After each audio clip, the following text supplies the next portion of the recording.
Teori hubungan antar pribadi adalah sekumpulan konsep dalam psikologi sosial yang menjelaskan bagaimana manusia membentuk, mengembangkan, mempertahankan, dan mengakhiri hubungan dengan orang lain.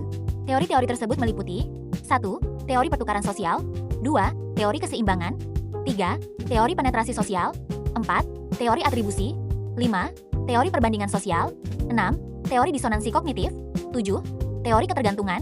Teori-teori ini menjelaskan bahwa hubungan manusia tidak terjadi begitu saja, tetapi dipengaruhi oleh faktor seperti keuntungan rugi, kesesuaian sikap, keterbukaan diri, cara menilai orang lain, perbandingan sosial, konsistensi pikiran, dan tingkat kebutuhan satu sama lain.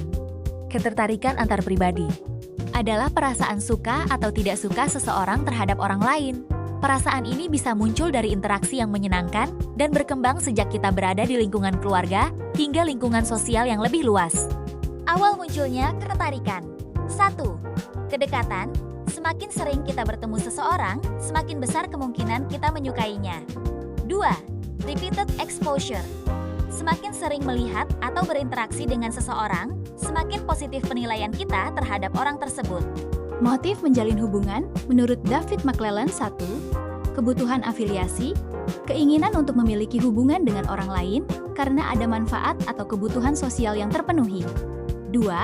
Kebutuhan keintiman, keinginan untuk memiliki hubungan yang hangat, dekat, dan penuh rasa percaya. Faktor ketertarikan antar pribadi 1. Penguatan, kita cenderung menyukai orang yang membuat kita merasa senang. 2. Pertukaran sosial, hubungan akan bertahan jika kedua pihak sama-sama mendapatkan manfaat dan merasa dihargai. 3. Asosiasi atau ekuitas, hubungan berkembang ketika kedua pihak merasa diperlakukan secara adil. Teori segitiga cinta Sternberg. Teori segitiga cinta Sternberg menjelaskan bahwa cinta terdiri dari 3 unsur, yaitu 1. Keintiman 2. Gairah 3. Komitmen. Komitmen adalah keputusan sadar seseorang untuk tetap terikat dan menjalin hubungan dengan orang lain. Ini bukan hanya soal perasaan cinta, tapi lebih kepada niat untuk terus bersama dalam jangka waktu tertentu. Komitmen terbagi menjadi 2, yakni jangka panjang dan jangka pendek. Jangka pendek. Jangka pendek terjadi saat seseorang membuat keputusan awal bahwa ia mencintai atau ingin memulai hubungan dengan orang lain. Jangka panjang adalah niat untuk mempertahankan hubungan tersebut agar tetap utuh dan bertahan selamanya. Dari kombinasi ketiga unsur ini muncul beberapa jenis cinta, yaitu 1. Liking, hanya ada keintiman tanpa gairah dan komitmen. Hubungan ini sebatas kedekatan dan rasa nyaman. Contoh, persahabatan dekat. 2. Infatuation, hanya ada gairah tanpa keintiman dan komitmen. Biasanya muncul cepat, kuat, tetapi tidak bertahan lama. Contoh, suka pada gebetan. 3. Empty love. Hanya ada komitmen tanpa keintiman dan gairah. Hubungan tetap berjalan, tetapi terasa hambar. Contoh, pasangan yang bertahan karena kewajiban. 4. Romantic love. Ada keintiman dan gairah, tetapi belum ada komitmen kuat. Hubungan terasa hangat dan penuh ketertarikan. Contoh, masa awal pacaran. 5. Companionate love. Ada keintiman dan komitmen, tetapi tanpa gairah kuat. Hubungan stabil dan saling mendukung. Contoh, pasangan yang sudah lama bersama. 6. Fatuous love. Ada gairah dan komitmen, tetapi kurang keintiman. Hubungan cepat serius, tetapi belum saling mengenal dengan baik. Contoh, menikah terlalu cepat. 7. Consummate love. Ada keintiman, gairah, dan komitmen sekaligus. Ini bentuk cinta yang paling ideal dan seimbang. Hambatan dalam hubungan. 1. Masalah kepercayaan.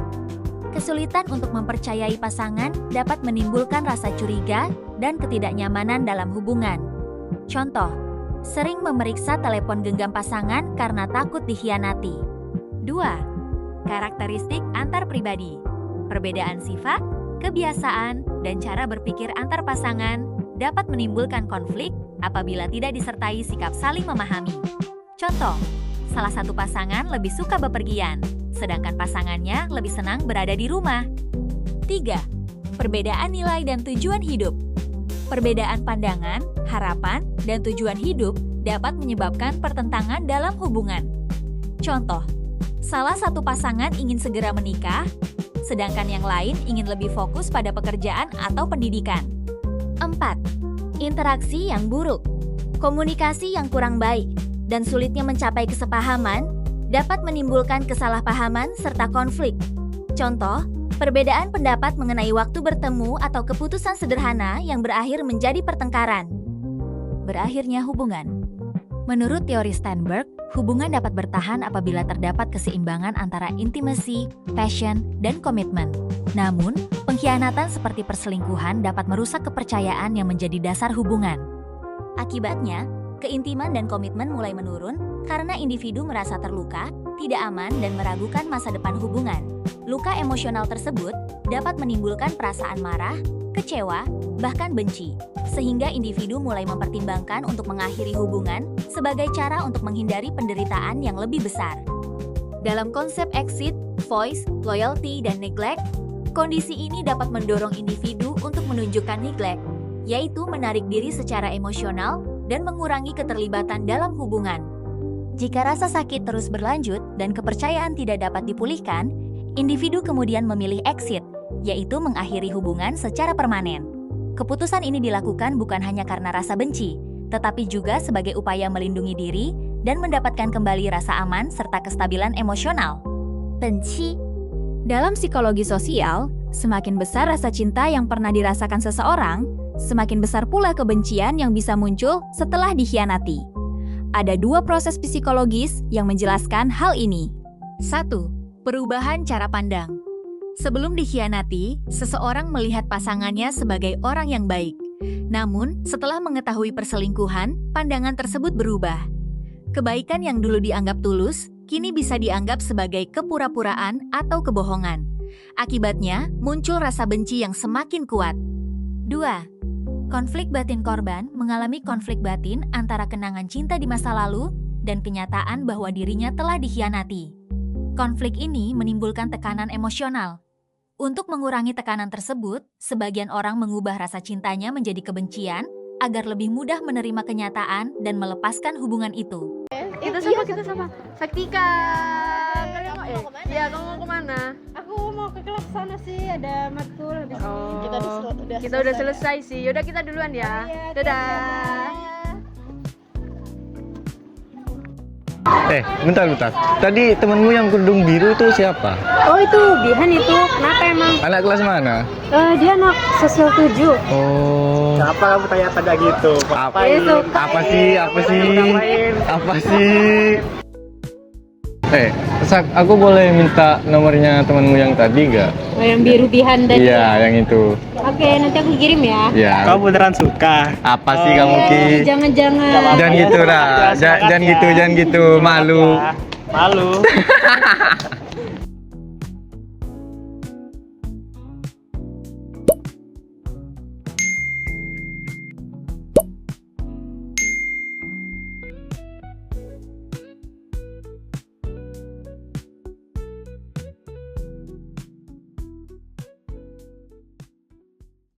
Dengan mau kemana?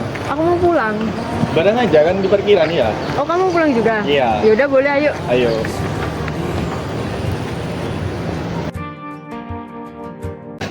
Bihan, aku sebenarnya mau ngomong sama kamu. Ngomong apa, Vesa? Aku udah lama nyimpen perasaan ke kamu. Mau nggak kamu punya hubungan sama aku?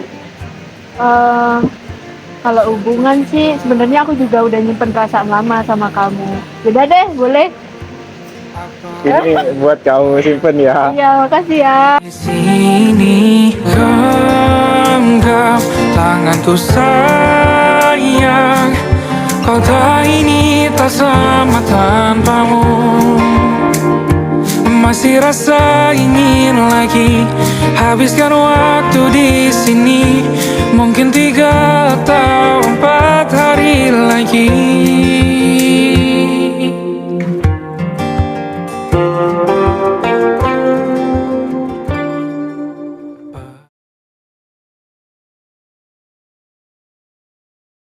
Duh, ini kenapa ya motornya kok nggak bisa nyala-nyala sih dari tadi? Duh, mana buru-buru banget lagi tuh.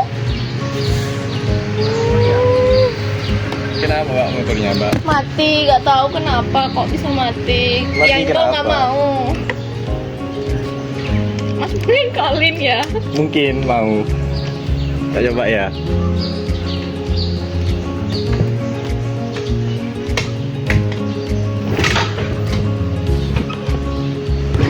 Ya makasih ya Mas, motornya udah nyala ini. Iya Mbak, sama-sama. Mungkin Mbaknya ada yang bisa saya bantu lagi. Mau nomornya saya mungkin Mbak.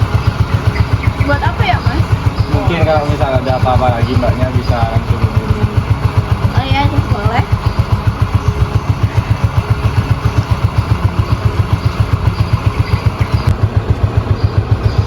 Udah Mbak ya.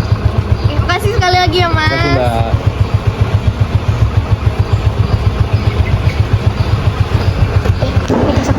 Kamu tahu nggak sih, tadi kan motorku kan mati ya, nggak bisa diengkol. Nah, terus tadi aku bingung banget, ini gak ada yang bisa nolongin.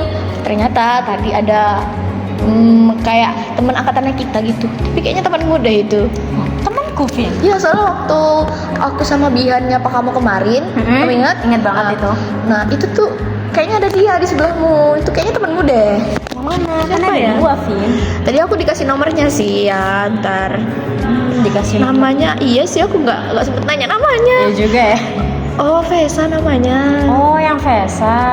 Oh, dia Iya. nolongin kamu. Iya, temenmu itu. Iya, temanku. Dia emang baik sih, suka nolong orang. Dia kan tetangga aku sama Uki. Oh, Emang kenapa, Vin?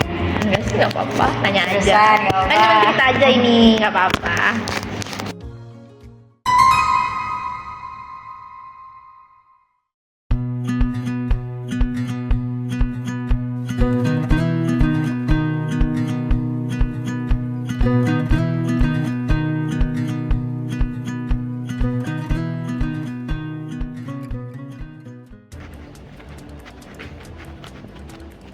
Loh, bukannya itu si Fresa sama si Vini ya? Bukannya si Fresa udah sama Bihan tapi kok sama itu ya? Apa aku kasih tau aja ke Bihan ya? Ya udah, aku kasih tau aja ke Bihan.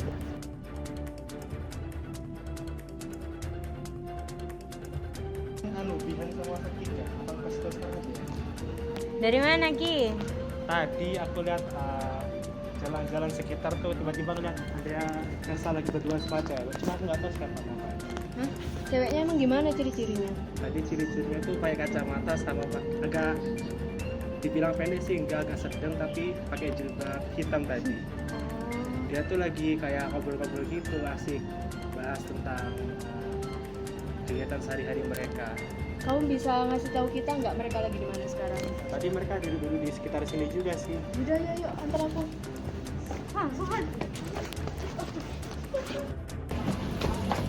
Bentar. Aku ada urusan nih. Kamu ini ya sama Bian dulu ya, Ki ya. Hai. Ini lo orangnya, mereka lagi berduaan. Hah? Kalian ngapain di sini berduaan? Diam-diam di belakang aku. Emang kenapa dia? Kan dia pacar aku. Jangan kan kalian berdua pacaran? Lah kan kita udah lama pacaran, kok bisa sama kamu? Kamu kok bisa sih sama temen aku? Ih, aku benci banget sama kamu. Udah, kita putus aja. Kamu kan nggak bilang gimana sih kamu ini? Iya, gak bilang. Udah gak usah berantem. Kan kalian berteman, kenapa berantem? Cuma masalah satu cowok aja kalian berantem. Ya ini nggak jelas. Ini ya. Diem-diem sama Emang gue temen nggak kita. jelas banget ini. Udah, kita putus aja.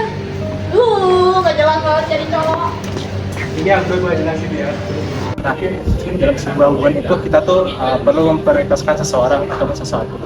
Jadi itu kita tidak bisa memilih semuanya, ataupun kita tuh tidak bisa memilih untuk handle semuanya. Jadi kita tuh harus fokus kepada satu tujuan.